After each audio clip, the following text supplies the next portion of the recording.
Welcome to Camposol Tea Time, Camposol's very own TV show dedicated to everything golf. Each week we'll be talking about one of the holes on Camposol Golf Course, the approach, the difficulties, the stroke index, and obviously the highs and lows. So to help us make the best of the hole, with me in the studio once again is Rob Greatley. Hi. What are we talking about today, Hayley? Today we're going to be talking about hole 7. Okay, hole 7, yeah. Stroke index 1. Stroke index 1. Supposedly the hardest hole on the course. Supposedly. Yeah, supposedly. I feel like it is. You feel like it is? I feel like it is. I don't feel like it is. So but, yeah. Okay. So the basic distance from Okay, so the tee boxes.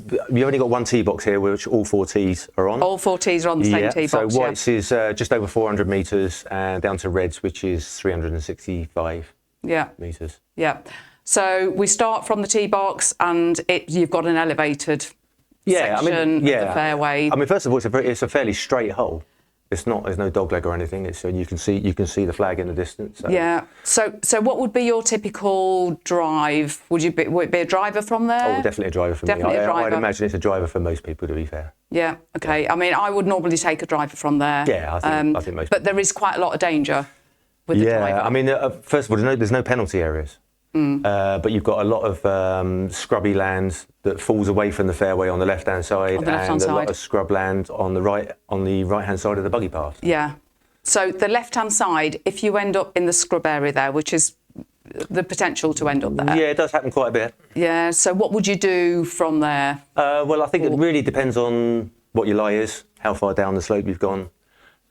Personally, if I'm in that area, then I'll be looking to take a pitching wedge and just literally get the ball back up onto the fairway. Just to get onto the fairway? Yeah, I think because so. There's quite a lot of distance between your first shot and then laying up to the water. Yeah, I mean, well, you lay up to the water. I don't necessarily. You don't lay up to the water? No, but then of course you get an extra shot because you're a lady. Oh, hang on a minute. It is a par 5 for the ladies. Yeah, exactly. We've not talked about the fact that it's a par 4, par 5. I know it's a par 4 for the men, par 5 for the ladies. Correct. It is quite difficult. I mean, to be fair, it's a long hole. Yeah, for the ladies, that's probably right actually, because whereas the guys will drive and then be able to take the lake on. With ladies, they don't drive as far. Yeah. You really need a second shot to get near the lake, and then the third shot over the lake, which is probably what the extra shot is for. Yeah. So just going back to your second shot. Yep. So if you end up on the fairway, then for most people, lower handicaps, you need a second shot just to lay up to the lake. If you've got a high handicap, I think, I mean, we said this before, if you've got extra shots, because your handicap's high, then use your extra shots wisely. It will make you get the best out of the hole. Mm.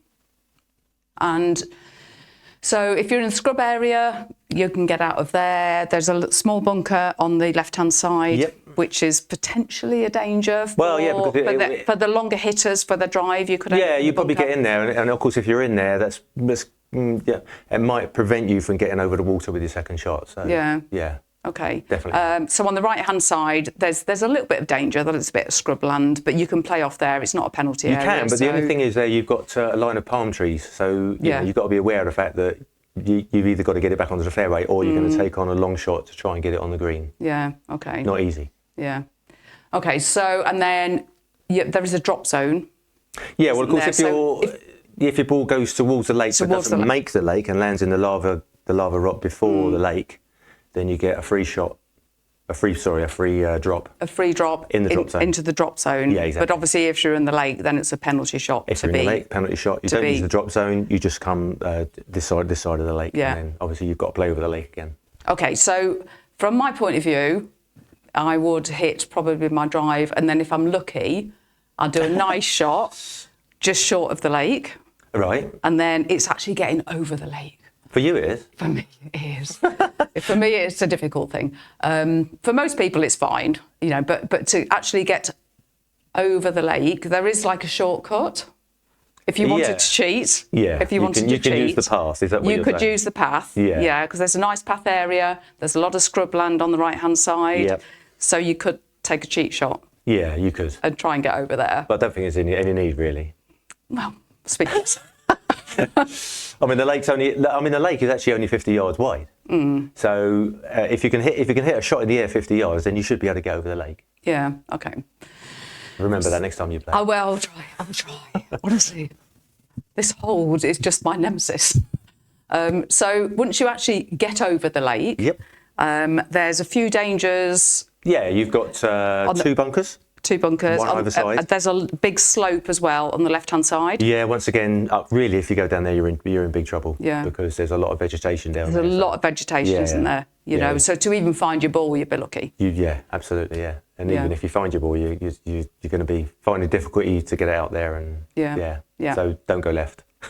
Yeah. So once you get over the lake, and then I would say it's a fairly simple shot onto the green from there. Yeah. Depending on where you... I don't often have to play from there, so you probably got more experience of that than me. Okay, so it's over to me. All right, so I've probably got more experience of this hole than you have. Certainly from that area, from that perspective. For me, see, my second shot is over the lake onto the green, so... Right. Yeah. Okay, well, why not in the hole? No, well, it hasn't happened yet. Okay, well, there's time for everything.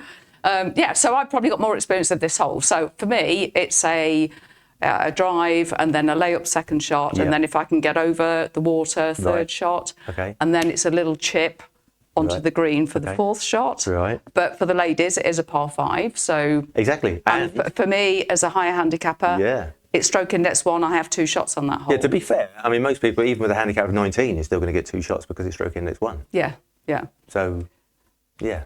Okay, so assuming we've reached the water, and then we're hitting our shot onto the green, what are the difficulties with the green? Obviously, there's a bunker on the right, bunker on the left. Yeah, both before the green. And then it all slopes down to the back. Yeah, that's the one thing about it. It's got an insusceptible slope, the green. So whenever your ball lands on the front, you think you've done a good shot, and then you find the ball at the back of the green, or even gone over the back of the green. So you've got to remember it's got quite a slope. Yeah. It doesn't seem like it if you look at it. Yeah, but the green itself is quite flat. Yeah, the green's flat. Yeah. Yeah. So for your sort of shot onto the green, assuming you land on the green in your third shot? Second shot. Second shot. You can't get on the green on your second shot. Anyway, assuming you do. Yeah. So how many putts would you think would be appropriate? Well, I mean, as I said to you before, I always aim to have 2 putts on every hole. If I manage to get 1 putt on the hole, then that's where that's where I'm going to make my points scoring certainly on Stableford. Okay. So you should always aim no more than 2 putts on the hole. If you can do that all the time, you're going to get in for a good score. How many times have you parred this? Well, I've parred it a fair few times, but for me, I'm always happy to walk off with a 5. Yeah. Birdie? Once, I think. Yeah, it's quite a tricky hole to birdie, I think. Yeah, you've got to have a good drive. You've got to have a very good second shot to get onto the green, and a very good putt. So to score a birdie on this hole, not easy. Yeah. Okay. I think my best score on this hole is probably I've done a 5 once.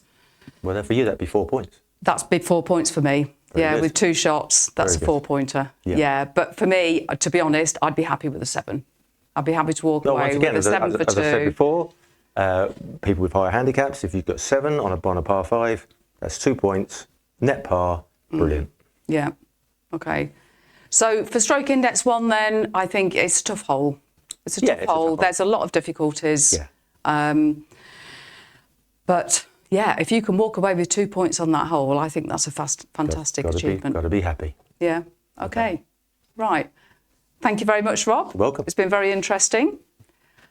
Hopefully that gives you a bit more insight. I hope you found it interesting. Maybe it's given you a few things to think about. If you're watching us on YouTube, please hit the subscribe button or give us a like. Look forward to seeing you again on Tea Time when we'll be exploring another hole on Camposol. Thank you, Rob. Welcome. Thank you. Goodbye for now. Bye.